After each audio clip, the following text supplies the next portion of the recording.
특별히 더 우정혁 박사님 말씀하신 것에 대해서 덧붙이고 말할 부분이 있는 것 같습니다. 워낙 지금 현재 한미동맹과 관련해서 원심력이 뭐고 구심력이 뭔지 그런 이유를 잘해주시기 때문에 그 부분은 생각을 하고요. 오히려 여기 계신 분들이 아주 귀한 시간을 마련해 주시기 때문에 좀 인식의 지평을 넓힌다라고 하는 차원에서 트럼프라고 하는 분이 도대체 어떤 생각을 가진 분이시고 이분이 가지고 있는 이런 인식들이 도대체 어떻게 투영돼서 대외 정책으로 나타나는지 그것이 한미동맹이 현재까지는 어떻게 영향을 미쳤는지 그리고 앞으로가 이제 중요한데 거기에 대해서 우리가 고려해야 될 것이 크게 몇 가지가 있는데 이 부분은 이제 우리가 어떻게 해야 될지 그렇게 해서 크게 네 파트를 좀 나눠서 여러분들한테 말씀을 드리고자 합니다.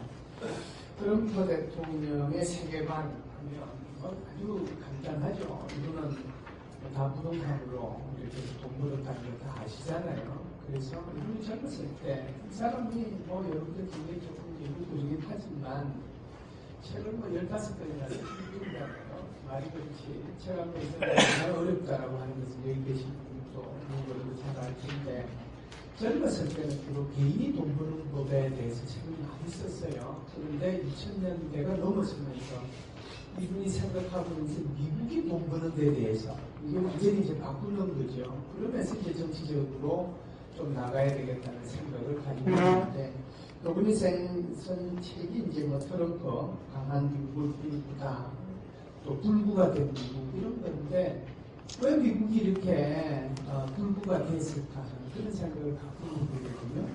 그래서 지금 미국 사람들 7명 가운데서 한 명이 필리스타인 실컷 가지고 살고 있는데 이게 지금 말이 되느냐. 과거에는 전 세계가 미국을 그렇게 우리를 보고 그렇게 정말 꿈을 찾아서 미국으로 오고 그랬는데 왜 우리가 이렇게 됐느냐라고 기본적으로 자기 질문을 하면서 미국이 이제는 이렇게 돼서는 안 되겠다라고 생각을 하는 거죠. 그리고 이렇게 되는 전임 대통령들의 책임이 엄청나게 크다. 전임 대통령이 쓸데없는 일 많이 했다는 거죠.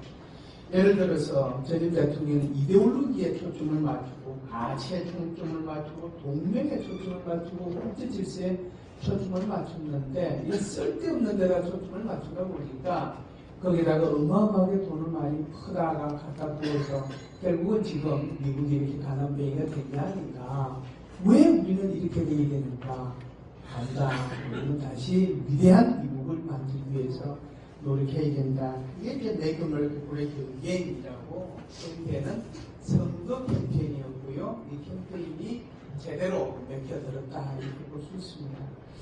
어떻게 보면 기본적으로 이 사람이 가지고 있는 어떤 인식이라고 할까요? 세계와 세계, 국가와 국가, 기업과 기업 인식이 이런 거예요. 이 사람은 이걸 뭐 트럼피즘이라고 표현을 해도 좋은데 공부하신 분들은 뭐 현실주의, 자유주의 이거 잘 아시잖아요. 현실주의 중에서도 뭐 방어적 현실주의 있고 적극적 현실주의도 있고 공세적 현실주의도 있는데 이 사람은 프린시플드 리얼리즘이라고 그래요. 뭐 우리 공세적 현실주의는 묘사하기 얘기를 많이 하지만 기본적으로 이렇게 생각하는 거죠.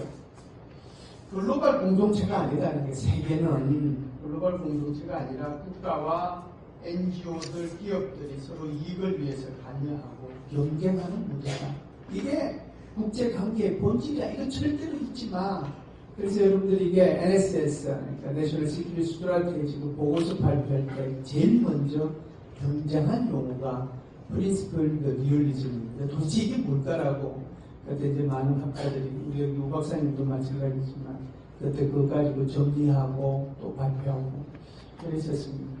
이런 인식을 갖고 있기 때문에 이번에 대정책도 결국 이 인식이 반영될 수밖에 없거든요. 통상 우리가 어디 가서 얘기를 하면 예를 들어서 오바마 행정부에 뭐 또 클린턴 행정부에 부시 행정부 이렇게 얘기하는데 제가 여기 글 써놓은 것도 전부터 트럼프 대통령에 이렇게 써놨어요. 왜 그러냐면 그만큼 이 사람의 영향력이라고 할까요? 이런 것들이 강하기 때문에 그렇다라고 하는 것을 말씀을 드리기 위해서 그렇게 써놓은 겁니다. 그래서 이 사람의 대외정책 기조라고 하는 게 모든 것이 미국의 우선이다라고 하는 거예요. 아메리카 퍼스트죠. 그런데 이게 지금 아메리카 퍼스트가 되면 좋은데 그게 안보 분야든 경제 분야든 이게 이제 아메리카 퍼스트를 넘어서 아메리카 온리로 가고 있다는 거예요. 오로지 미국만을 위해서 가고 있는 게 아닌가 그런 생각을 갖고 있습니다. 그래서 뭐 잘 아시다시피 이 사람은 다자주의 국제기구 여기에 대해서 부도덕적인 반응을 갖고 있거든요. 그래서 무슨 뭐 다자 협의체, 회의체 이런 거 가면 안 가려고 해요. 그래서 참모들이 꼭 가셔야 됩니다. 그게 한숨씩 정말 개 끌려가듯이 끌려가는 사람이 바로 이 사람이라고 볼 수 있는데요. 그래서 이제 이번에 동아시아에서 하는 모든 회의체 다 빼버리고 펜스 부통령 보내고 자기는 이제 프랑스에 1차 세계 종전 100주년 거기 갔는데 거기 가서도 뭐 늦게 나타나고 또 다른 사람들 뭐 거기 쭉 개수문 걸어가는데 자기는 빠지고 뭐 이런 거죠. 별로 이렇게 다자 뭐 공동체 그런 말에 대해서 그렇게 이 사람이 선호하는 게 아닙니다. 그러다 보니까 아시다시피 뭐 세계 기후변화 협약도 탈퇴했잖아요. 한태평양 그 TPP 그 거부했고 유네스코도 탈퇴했고 이제 뭐 IMF에서도 탈퇴하겠다고 선언을 한 거거든요. 그뿐만이 아니죠. 저는 행정부에서 뭐 잘못한 거 있으면 아까 여기 우 박사님 말씀하셨지만 이란 포괄적 공동행동계획이라고 하는 이란 협정 이거 뭐 탈퇴하고요. 한국하고 이거 무슨 나라하고 이거 FTA 체결해가지고 우리가 이렇게 가난하게 살고 있냐 이거 말도 안 된다. 이것도 업체 뭐 이런 식으로 얘기하는 거죠. 나프타도 이게 뭐 멕시코하고 캐나다만 돈 벌어줬지 미국이 돈 벌어준 게 뭐 있고 미국한테 이 직업이 생긴 게 뭐 있느냐 이것도 업체 그런 과정들을 거쳐서 정부가 새로 해라라고 얘기한 거고요. 사실상 이제 가장 이제 큰 게 미국의 무역 적자라고 볼 수 있는데 완전히 이제 미국하고 중국하고 무역 전쟁 쪽으로 가 있다라는 해도 과언이 아닌데 7월 달부터 시작한 관세 25% 각각 부과하는 게 500억 불 갔다가 이제는 2천억 불에 대해서 10% 부과하잖아요. 중국도 이제 한 600억 불 부과했는데 기껏해봤자 중국은 500억 불, 600억 불, 1100억 불 그게 자기가 부과할 수 있는 다고요.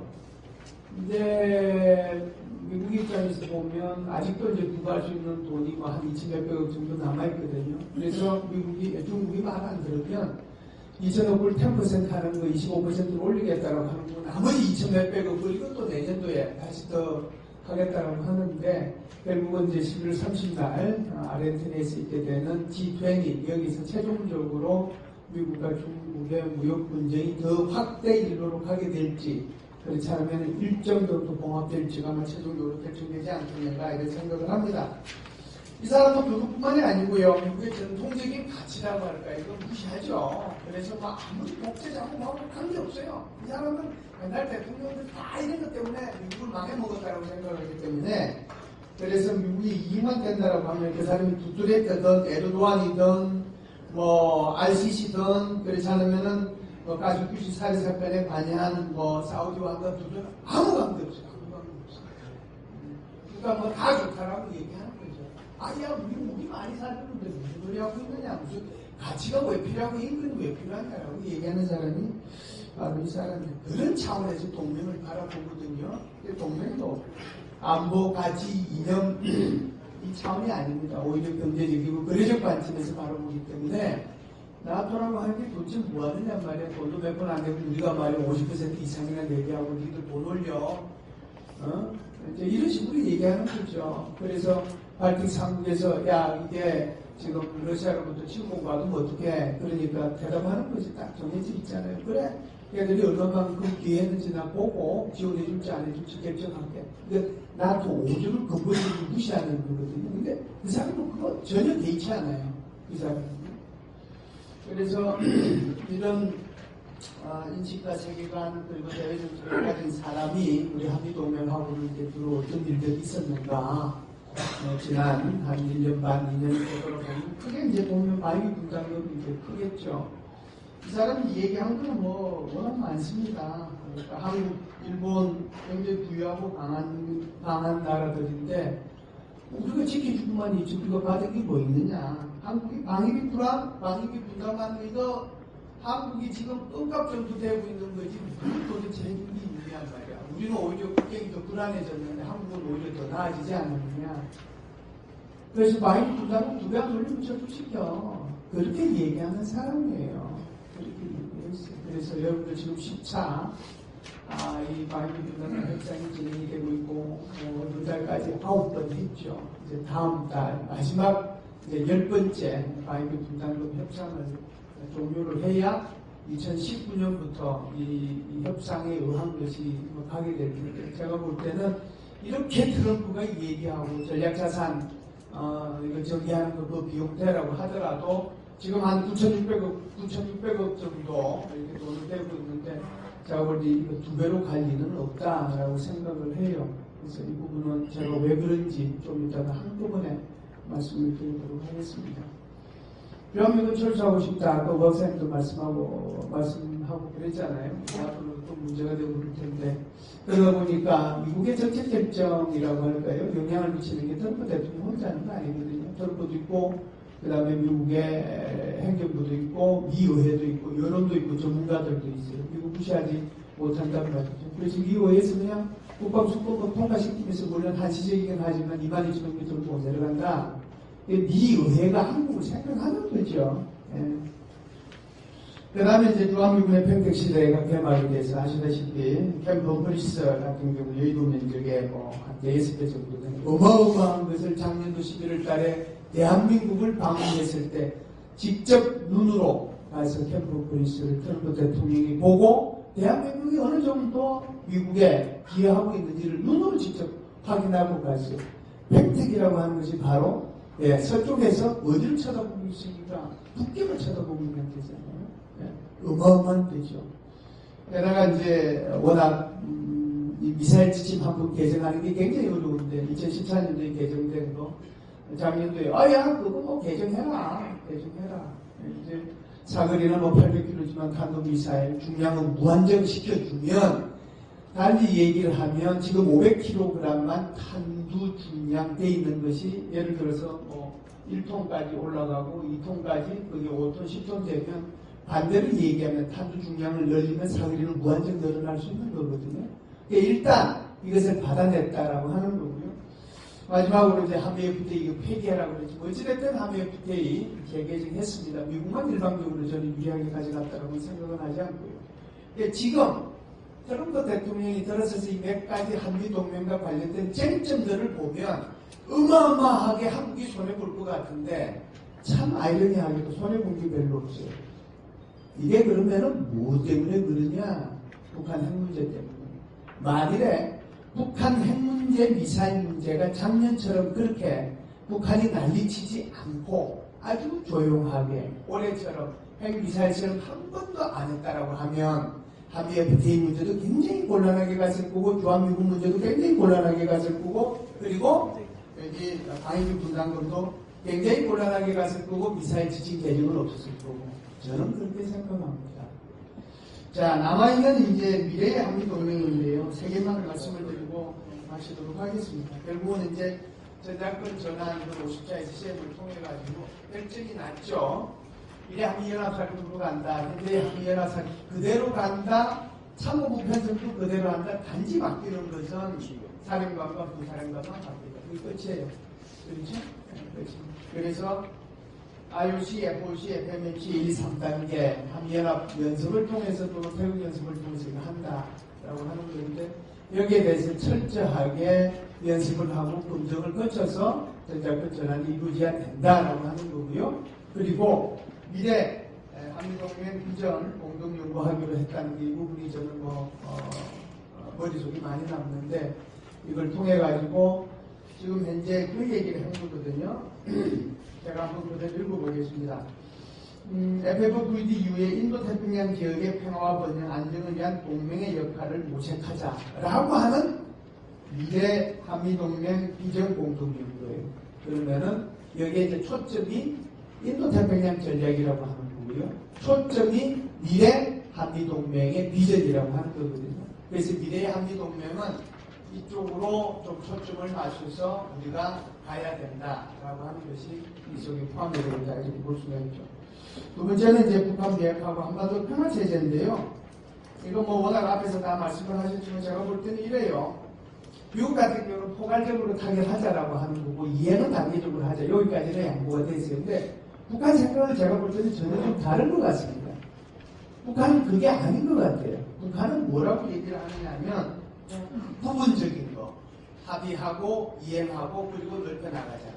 그리고 신고하고 대상하는 것도 신고의 대상이라든지 리스트 제출하고 내가 정해서 제출한다. 내가 정해서. 그러니까 강제성을 띠는 것이 아니라 자발적으로 내가 정해서 제출할 테니까 그때 와서 보려고 봐라. 소위 말하는 셀프 비핵화라고 하는 거거든요. 여기 기본적으로 강제성을 동원한 미국에 비핵화시켜야 되겠다는 생각하고 북한이 셀프 비핵화해야 되겠다는 이 생각이 극명하게 충돌하고 있는 거죠. 그래서 이게 두 번째 단계로 넘어가서 이 부분에 대해서 이제는 본격적으로 비핵화를 위해서 얘기해야 되는데 여기에 대해서 기본적으로 충돌하고 있으니까 이것이 한 발짝도 지금 못 나가고 있고 그렇기 때문에 지금 두 번째 정상회담이 그렇게 쉽게 지금 계속해서 뒤로 이렇게 미뤄지고 있는 근본적인 이유다 이렇게 봅니다. 무슨 말씀을 드리려고 하느냐면 이런 회의를 통해서 이런 것들이 있을 때 한국이 중재자 역할을 하는 거죠. 중재자 역할을 하는데 왜 한국이 직접적으로 못하니 이거 얘기하는 것도 관계 없지만 어찌됐든 그 중재자 역할을 할 때 한국의 이익이 또는 한국의 안보가 손상되지 않는 범위 속에서 이것이 이루어질 수 있도록 우리 정부의 관여가 굉장히 중요하다고 말씀을 드리는 거고요. 워킹 그룹은 어떻게 보면 트럼프 대통령이 트윗을 날리기 전에 한국에 대해서 트윗을 날리기 전에 미 국무부가 취한 정말 최종적인 메커니즘이라고 저는 봅니다. 그래서 한미 간의 비핵화 문제나 평화체제 문제나 이런 문제 전체를 다룰 때 이 워킹 그룹을 통해서 철저한 한미 공조가 있어야 되지 않겠느냐라고 보고요. 최악의 경우에 대비해서 플랜 B, C도 우리는 준비해야 마지막입니다. 1대1로와 인도 태평양 전략인데요. 사실상 우리는 중국 주도의 AI, IB에도 참여했고, RCEP에도 참여했고, 1대1로에도 참여하기 희망하고 있잖아요.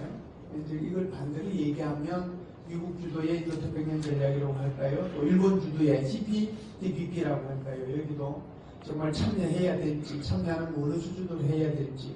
그래서 균형 있게 참여해야지 한쪽에 영사되게 참여하게 되면 이거 자체가 의심을 받을 수 있기 때문에 이 부분도 우리가 굉장히 고려를 할 필요가 있다.